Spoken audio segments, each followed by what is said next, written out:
Welcome to the 0705 Root Global Patch Notes Rundown. We're gonna go ahead and give it a read here. First of all, we would like to thank all the adventurers for their love and encouragement towards Ragnarok Origin. In this version update, we have made adjustments and fixes based on the major optimization suggestions and bugs raised by the adventurers. We have always valued the opinions and suggestions of our adventurers and have always been attentive to everyone's voice. We hope you can enjoy a better game experience through this version update. Please find below the contents of tomorrow's update. I feel like just saying this and then showing like bug fixes is a really good step to showing the community that you are listening. Your team is not out of touch, which is usually the case in a lot of games. So it's really good that they actually spared the effort to say this. So, you know, kudos to them in relaying that message. But let's take a look here. So new contents, War of Emperium every Sunday, right? Fade Green is there. That's the main castle for Frontera. Isnerf, the main castle for Geffen. Out of all these castles, first floor defense definitely is way better in Geffen because of the wind tunnel. And then for Frontera, there is a choke point in the first floor that you can defend at, but the third floor, which is actually the easiest spot to defend at. And if you're noticing the commander spots on the side here, basically what the commander spots are is whoever you assign as commander, anything that they say in the guild chat gets floated across your screen like a party chat, but it's like in color yellow. So it's good for relaying instructions to the guild. Like somebody could say it in voice and your commander could say it in chat. That way everybody sees it or hears it. Why did you laugh when you read value your opinion? We'll talk about that later. Nightmare Temple Season 1. Alright, so Nightmare Temple Season 1 and Divine Armaments, these two are definitely together. And that is going to be the Divine Armament. If you guys haven't seen it already, it's already there for level 90. Right? You have different rarities. And they have different min-max stats as well. You can see that. And your build effects is basically your choice of like what weapon effect you do. What they've done here is bring over the level 100 equipment down to 90. So that changes a few things, right? Like that makes it so FO champs, for example, have access to their weapon early. That kind of invalidates the advantage that Rolling Cutter for Master Smith has at like 90 to 99 because it brings over the effect of the Duffel Axe over to level 90 instead. Like certain changes like that, like the level 100 meta stuff gets sped up a little bit by 10 levels. Yeah, they definitely have Divine Spears as well. There you go. That's the Divine Armaments and Nightmare Temple. The next one is the other event is Night Assault on Frontera. I'm pretty sure they'll explain it. Extreme Challenge 4, which is just it's just another like time race event. It's a whale event basically. Not too concerned about it. With Extreme Challenge every Mondays. And then Endless Tower, 50th floor, goes all the way up all the way to 50 now. It's 45 and 50. They're definitely a lot harder. You'll notice a significant amount of difference. You might have to figure out if you can make the DPS check, and you might want to run 2 priests just because if one dies, you need somebody to res you. Right? So let's see here. And Fashion Gacha, we'll find out what that is. And then the monthly pass. I don't want the monthly pass. I have another monthly pass. And then new events, 99-day login rewards, 99-day pouring chest, desire for battle. Oh, never mind. Desire for yeah. Demonic Rampage is this one. So Night Assault on Frontera is probably different. So 99-day login rewards, 99-day pouring chests. You could actually go into, I think it tells you here. Yeah, there you go. So open this up, go to trophy, and then you can see like how many days you've been logged in because it's an achievement. So that you can see here, I've been logged in for 91 days out of 100. So I'm like, what, 8 days away, I guess, from that. Oh, that's book 9? Oh, okay. So they just brought it in. Oh, that's the one where you start like south of Frontera here, right? Yeah, over here. It's like you start south here, and then you make your way to the side here, and there's like Abysmal Night, and there's that the final boss with like the ice that, like, you know, he tries to blow you all the way towards the ice. Okay. So that's what it is. MVP Fever, which is really good with the new changes that they've made.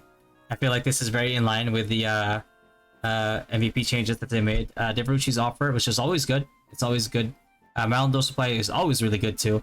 These events are mainly like good for free to play. Like whales really don't have much of a use for these things, but for free to play, this is really good. And then new packs, level 90 packs, 99-day packs, and weekend gift pack. I'm guessing will unlock when the new server level increases, and we get access to level 90, and then once we actually get to 90, to level 90. So improvements. Increased MVP rewards. Best party rewards are not given to the top 3 parties. This is what we've been talking about. This is really good. It saves people a lot of time with getting their team rewards. So really, really good change. Plus, complemented by the fact that they reduced the MVP respawn cooldown from 120 minutes to 90 minutes.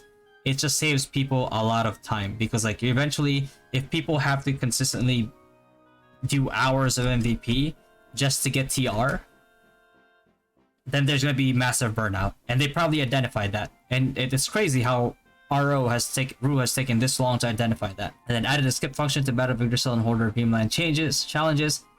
The only thing about this is if you go to... By the way, don't do your Yggdrasils yet, because server level increased this week. But yeah, it takes 8 skip tickets to skip it. That's a little hefty. 8 skip tickets? I don't think I'd actually want to even buy the skip tickets for it. And then increase the purchase limit of light and dark feathers from our shop from 20 per week to 40 per week. This is really, really good. Because like whales will buy the feathers anyway, right? So it's not like this is going to boost them even more.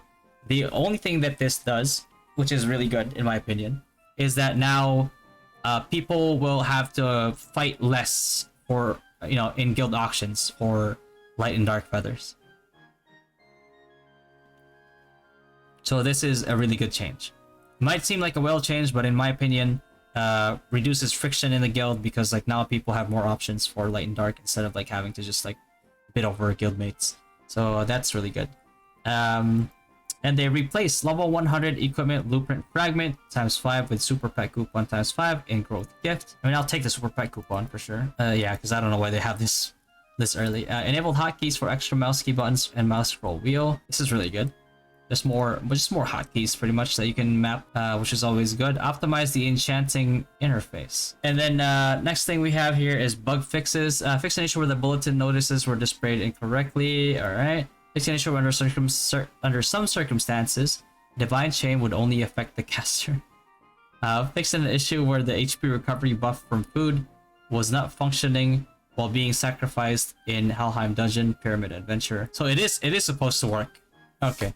I thought they removed it, but seeing as it was like fixed now, I guess they actually intended for it to work. Fix an issue where the red dot in the middle interface was displayed incorrectly. But sometimes it would like be a red dot and like there's really nothing there.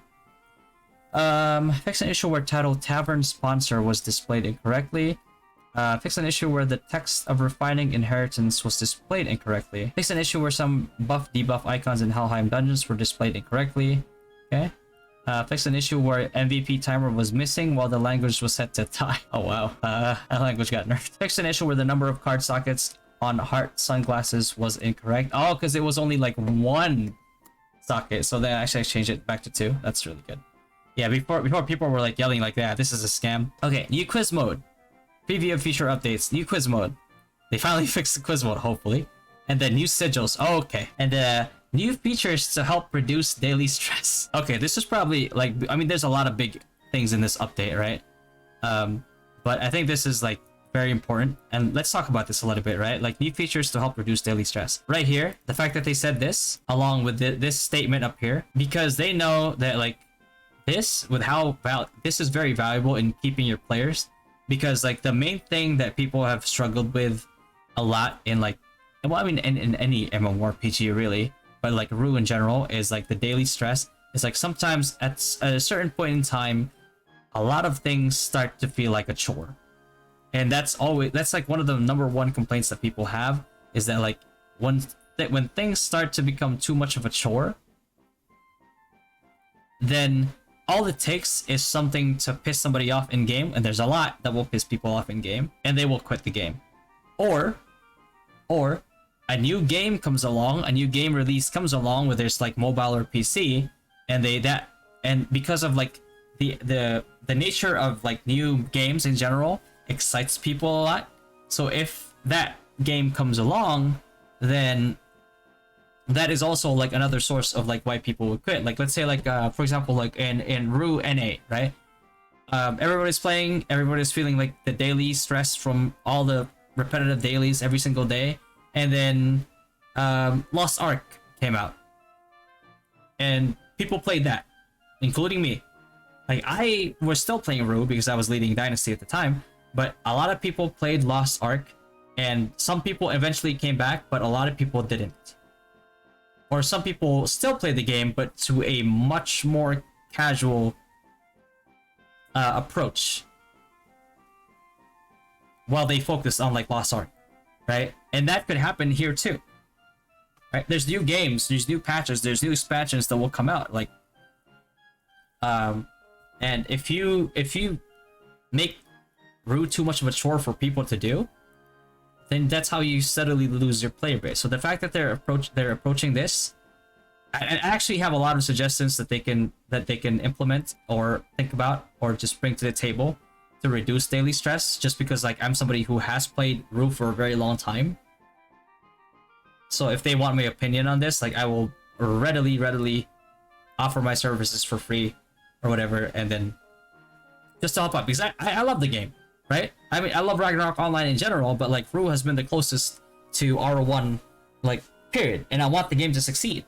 Like, I know I meme about like all the like ridiculous mess ups that they made, but at the end of the day, I want the game to succeed because I love the game. This move is better done sooner than later, because sometimes, like a lot of the times, once you lose players, you lose them permanently. So if you don't do this as soon as possible, then you just risk every single day losing more and more people.